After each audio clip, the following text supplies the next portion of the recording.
Ena mana, ena reo, ena waka, ena iwi o te motu, ti hei mahi rā tō koutou. Kia ora tātou, ngā mihi nui ki a koutou katoa. Thank you, welcome to KiwiRail.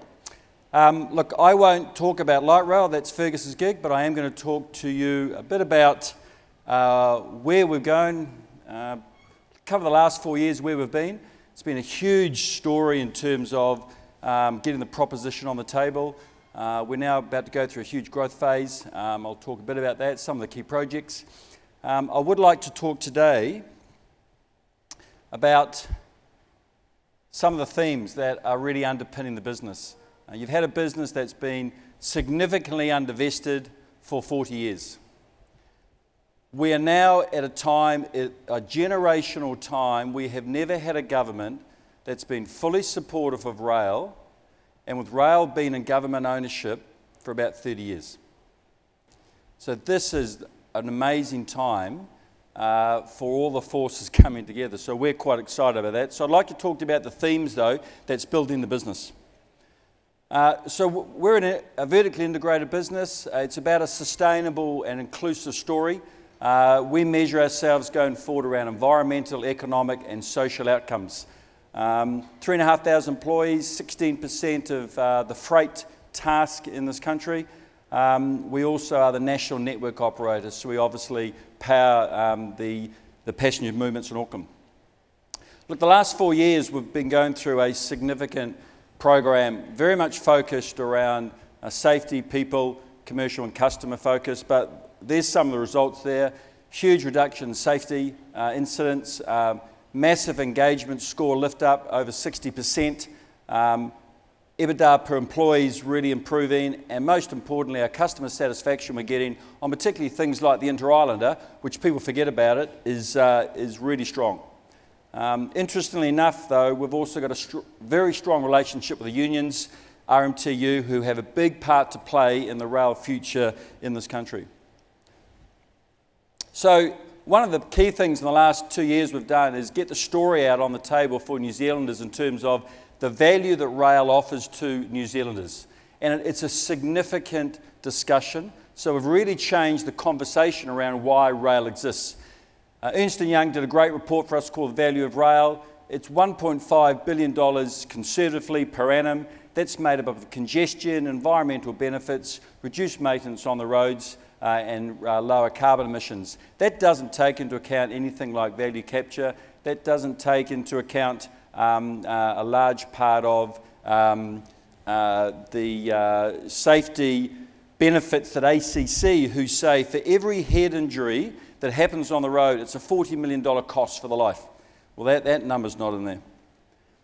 So the government get the story, and when we talk to government now, they like the inclusive and sustainable growth story.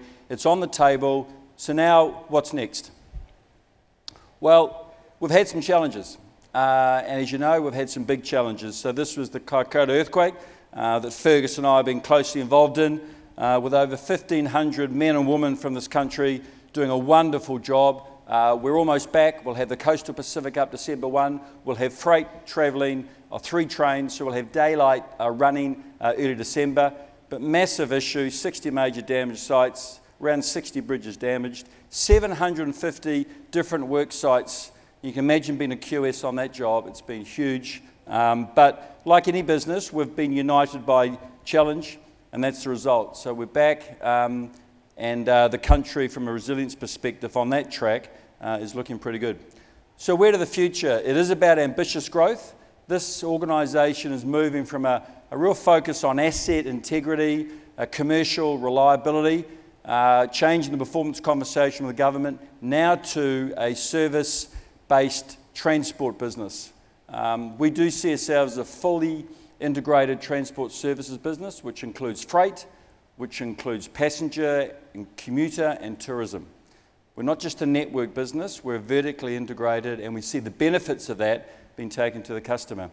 This was Shane Jones driving one of our locos, or sitting in the cab of one. Very supportive. It's now about putting the proposals in front of government and working through the business cases. So 3 themes going forward: purpose beyond profit, customer voice, and bottom-up leadership. I'll talk to you about that, and I'll talk about some of the investments we're looking to make. Our purpose is very clear: strong connections, better New Zealand. We have 3 clear strategies. One is to smarten up the network.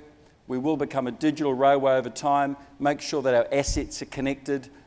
Secondly, make sure we've got teams in our business that are agile, their ability to collaborate. We're starting to see some really good, interesting early days now with some digital processes we're running through.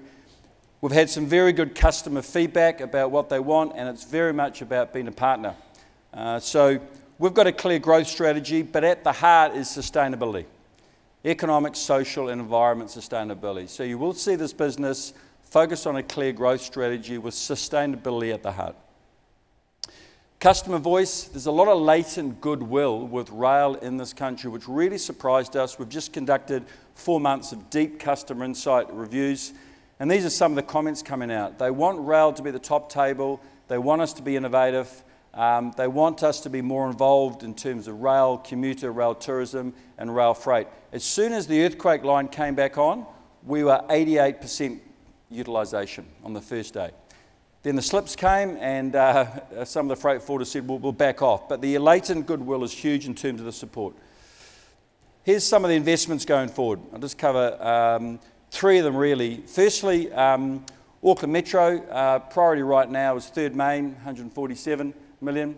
Electrification of Pukekohe, a couple of $100 million. Those are the 2 key priority ones for us. Some renewals in Auckland.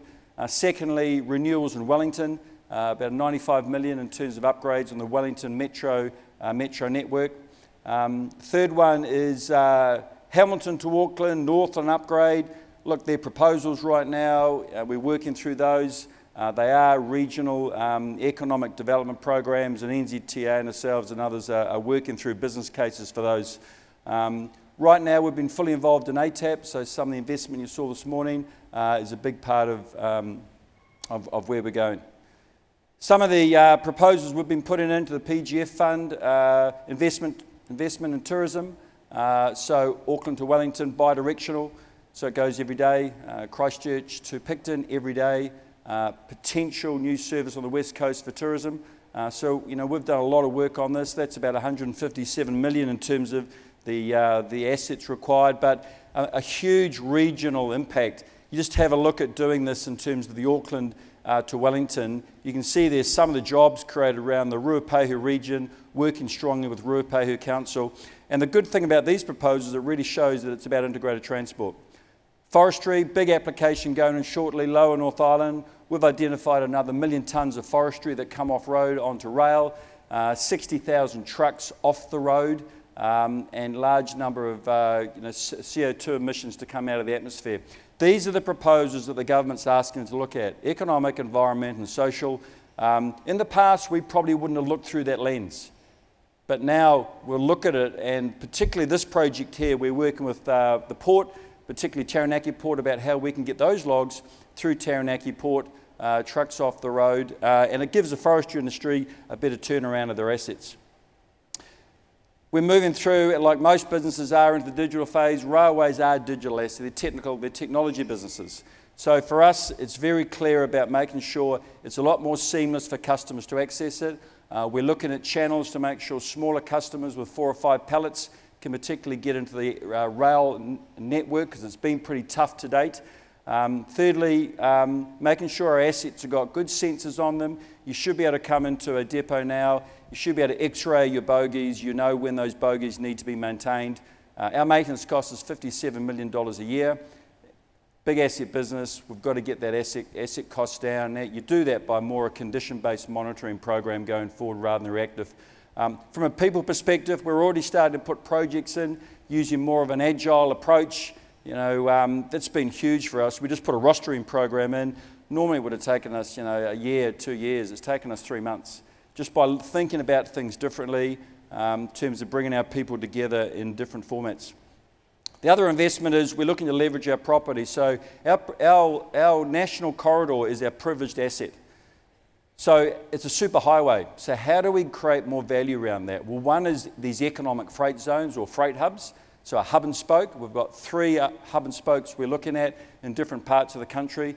That's more about having managed warehouses there, freight access, container storage, good cross-docking facilities for truck and rail, so we can make both integrated transport more efficient.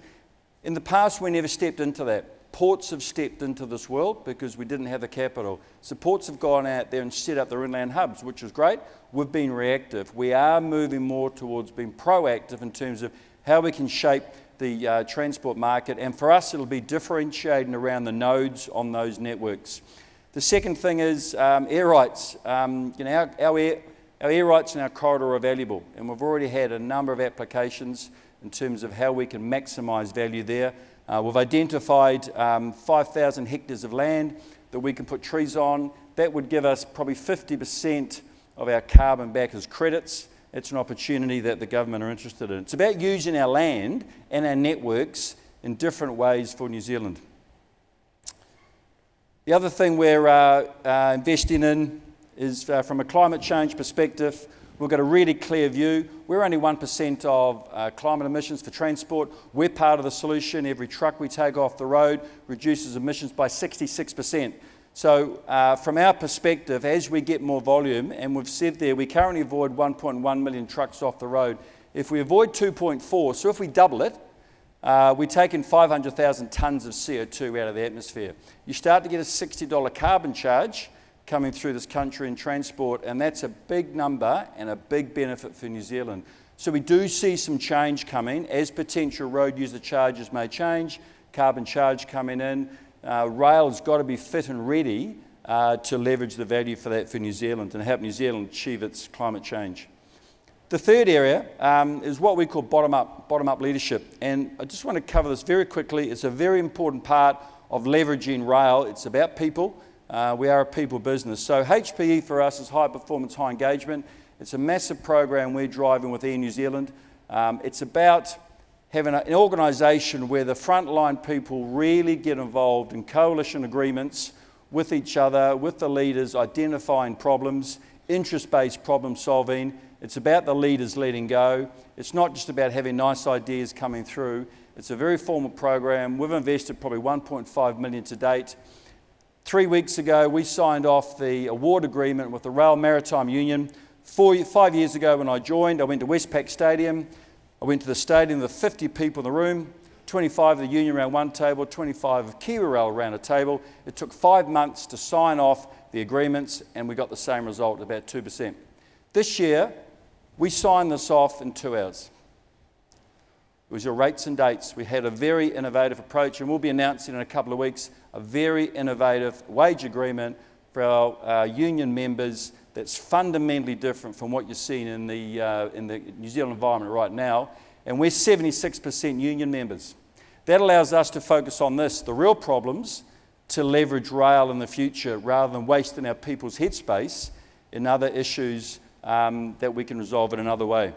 So it's very powerful for us, and it's starting to become embedded in the organisation. Minister Les Galloway has come around a number of our sites. He's very impressed with what he's seen around how we're starting to engage our people on getting the real improvements, not only on safety, but real improvements around productivity, around how we can get more freight on rail. So that forestry proposal I showed you before, we had a lot of our frontline people in that solution looking at how we can get better utilisation of our wagons to get more forestry moving off roads onto rail. Lastly, it's been in a fundamental change program for 5 years. The businesses have got a very good platform. We've still got some reliability with our assets, and that's an investment framework. We're working with the government on a long-term sustainable funding model, and as we look at GPS2, rail's now been brought into the integrated transport planning framework. So Fergus and I and others are working a lot closer now on the landscape for New Zealand. How does road and rail work together? Because it is about leveraging rail and road together for New Zealand, particularly with heavy freight. This here is amazing. This here was steel from the Kaikoura earthquake. That hasn't been changed at all. We gifted a sculpture to the people of Kaikoura to really say thank you to the 1,500 men and women from a lot of our organisations. And it was amazing because, you know, when I asked the sculptor, well, what does this mean? He basically said he saw rail, twisted organisation, separate from the other part of the transport sector.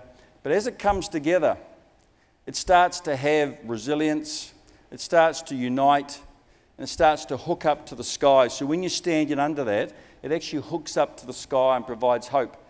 I think that there is a really good symbol of where rail's come from, where it's going, but also from New Zealand, looking up towards the sky with huge growth. So it's a wonderful sculpture. I thought I'd put it in there. Thank you. 4.34 minutes to go. So I've scored some more time for Fergus. Thank you.